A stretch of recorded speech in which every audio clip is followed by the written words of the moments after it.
semua, jadi di sini aku mau berkonsultasi ke kantor pengacara Inu Jajuli di Bepas 0178A. Yuk kita langsung masuk. Nah guys, ayo ikutin aku terus ya. Ini dia. Kita sekarang udah masuk ke kantornya.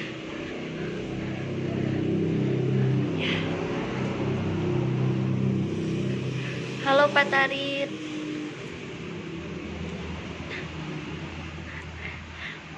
Halo Pak Inu.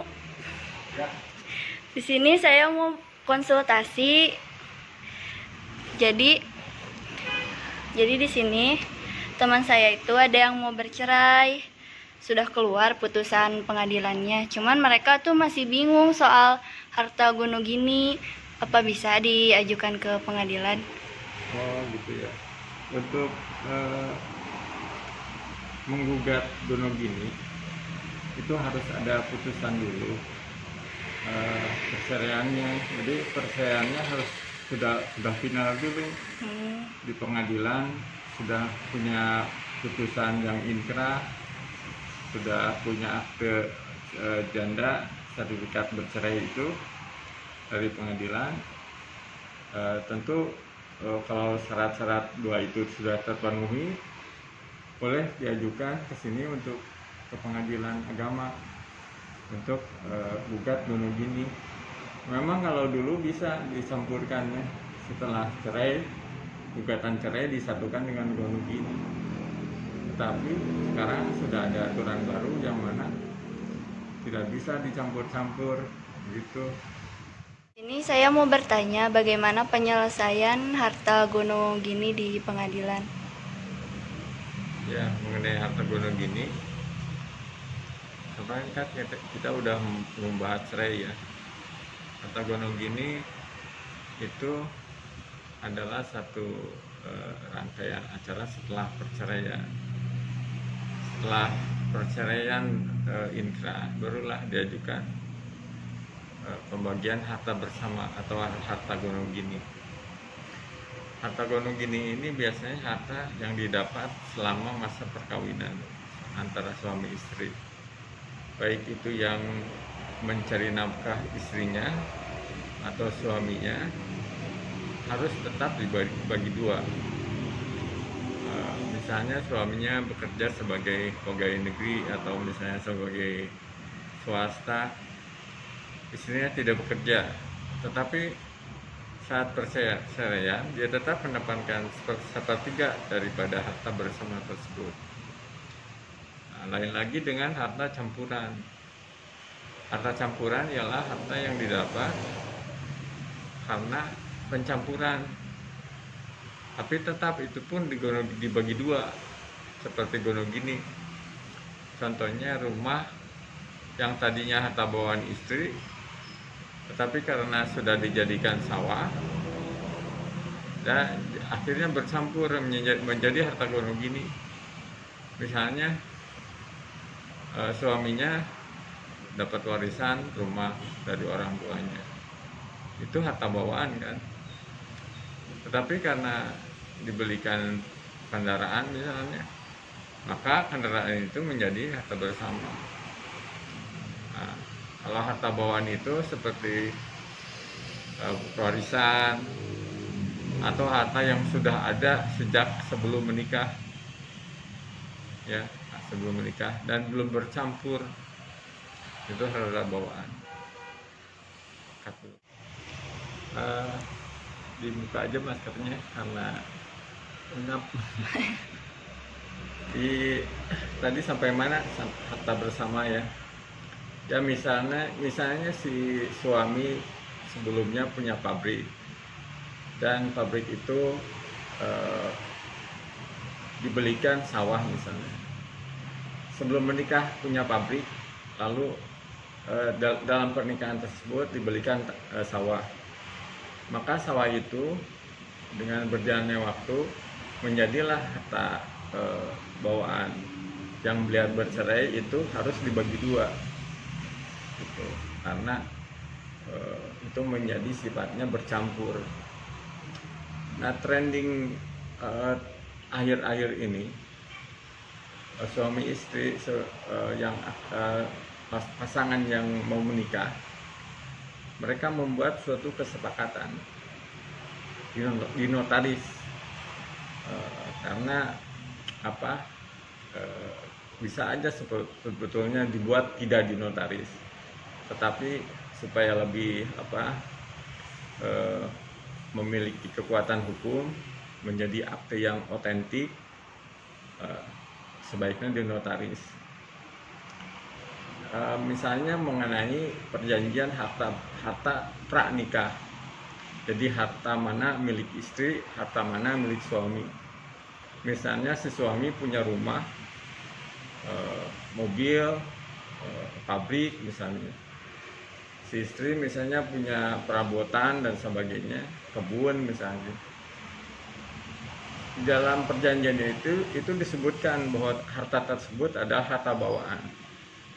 Ya, maka harta itu akan tetap melekat karena terikat oleh perjanjian. Menurut saya ini bagus sekali ya, maksudnya supaya semuanya jelas, karena perceraian memang kita hindari, semua orang juga tidak mau bercerai, tetapi kan hal tersebut di luar kemampuan kita.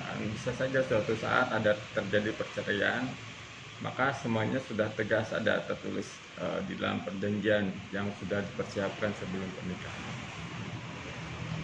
Untuk membuat perjanjian ini ya kami siap membantu gitu ya, untuk mengarahkannya ke notaris, karena kalau pengacara tidak bisa membuat perjanjian yang otentik karena bukan pejabat pembuat perjanjian seperti halnya notaris. Tetapi untuk membuat akte bawah tangan sih bisa, cukup dengan identitas para pihak ya, dilengkapi dengan KTP dan sebagainya, ditambah 2 orang saksi minimal, terus objek-objek yang diperjanjikannya apa saja ya, dan alamat luas dan sebagainya, apabila itu tanah atau benda dituliskan juga, misalnya mobil, BPKB-nya dan sebagainya, bisa kita buatkan. Dan sebetulnya akte bawah tangan ini juga apabila disaksikan oleh 2 orang saksi yang ikut menandatangani, sudah cukup mengikat gitu, mengikat. Memang di bawah akte otentik seperti yang dibuat notaris, tetapi bisa diajukan sebagai bukti apabila hal tersebut menjadi perkara di pengadilan. Kemudian syarat-syarat untuk didampingi pengacara itu apa ya? Syarat-syaratnya seperti biasa aja, seperti perdata biasa, bikin surat kuasa kepada kantor pengacara Indobilly, terus akte cerainya dibawa beserta putusan, salinan putusan yang sudah dicap pengadilan ya, atau itu ditunjukkan aja nomornya, nanti kita cari di pengadilan kalau memang belum diambil gitu. Terus harta-harta yang akan dibaginya apa aja gitu, atau tunjukin tempatnya, nanti kita cari data-datanya gitu.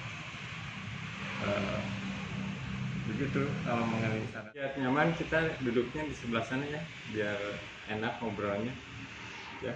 Oke.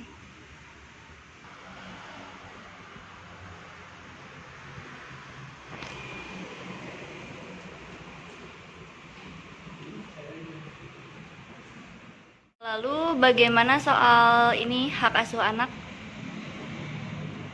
Kalau hak asuh anak itu seharusnya dimasukkan di dalam gugatan awal, yaitu gugatan perceraian.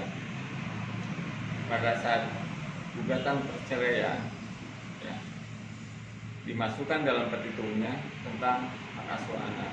Misalnya si ibu menginginkan, sebagai penggugat menginginkan anak itu menjadi ikut dengan ibu, dimasukkan di situ agar anak tersebut dimasukkan dapat hukumnya. Nah, tapi jangan lupa untuk memperhatikan kompilasi hukum Islam khususnya tentang hal ini, yakni anak di bawah 12 tahun itu otomatis menjadi hak asuhnya jatuh kepada ibu. Tetapi ayah dalam hal ini tetap bertanggung jawab atas biaya selama anak itu diasuh oleh ibunya. Kalau di bawah 12, tapi kalau setelah 12 tahun atau sudah akhir balik atau sudah muwawij, anak tersebut wajib ditanya apakah mau ikut ibu atau bapak, karena dianggapnya sudah akhir balik. Ya. Demikian itu dijelaskan dalam kompilasi hukum Islam.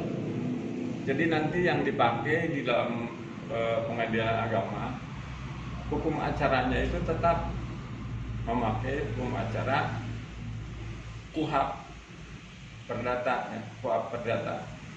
Tetapi untuk hukum materialnya, ya, kalau KUHP kan hukum formil.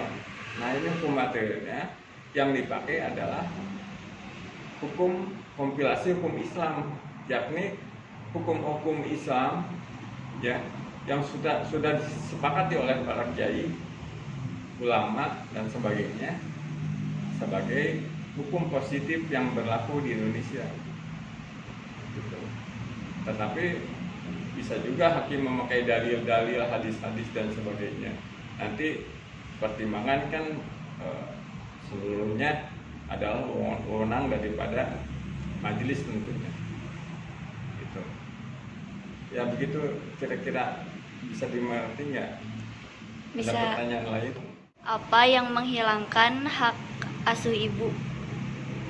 Hak asuh ibu itu dapat hilang meskipun disyaratkan bahwa hak asuh menjadi hak ibu, ya, selama anak itu belum akhir balik, tadi sudah dijelaskan. Tetapi ada hal-hal yang dapat hilang manakala satu, misalnya si ibu sering mabuk-mabukan, dua, dipidana yang ancaman hukumannya lebih dari 5 tahun, ketiga berjudi, ya sering berjudi, keempat lupa apa sih, lupa lagi ya. Ya nanti kita carilah, ya. Cuma itu kalau nggak salah ada 6 hal yang sehingga ibu itu kehilangan haknya untuk mengasuh anak. Lalu bagaimana bila dalam putusan hak asuh anak tuh jatuh kepada ibu, tapi sang anak tuh ingin ikut sama bapaknya? Nah itu seperti hal ini sering terjadi memang. Ya. Saya beberapa kali mengalami hal tersebut seperti ini. Memang setelah diputuskan pengadilan, memang secara hukum adalah harus mengikuti apa putusan pengadilan. Misalnya ikut ibu, harus mengikuti ikut ibu. Tetapi pada faktanya ini yang dieksekusi kan seorang anak manusia gitu kan, bukan binatang atau apa benda gitu ya. Tetap harus diperhatikan perlindungan terhadap anak gitu. Nah, hal ini pintar-pintar eksekutor dalam hal ini pengadilan dalam melaksanakan isi putusan. Jadi kalau anak itu ngotot dan ngamuk misalnya, ya tetap aja tidak akan dapat dieksekusi. Coba aja alami sendiri, sulit mengeksekusi anak itu. Ya, jadi lagi pula ada kan dalil yang menyebutkan tidak boleh menghilangkan silaturahmi antara anak dan orang tua gitu. Jadi meskipun nanti asuh ke ibu, biasanya nanti pada prakteknya si anak tersebut ya sekali-kali bertemu bapaknya atau sebaliknya. Itu pertanyaan itu mungkin bisa menjawab ya. Terima kasih.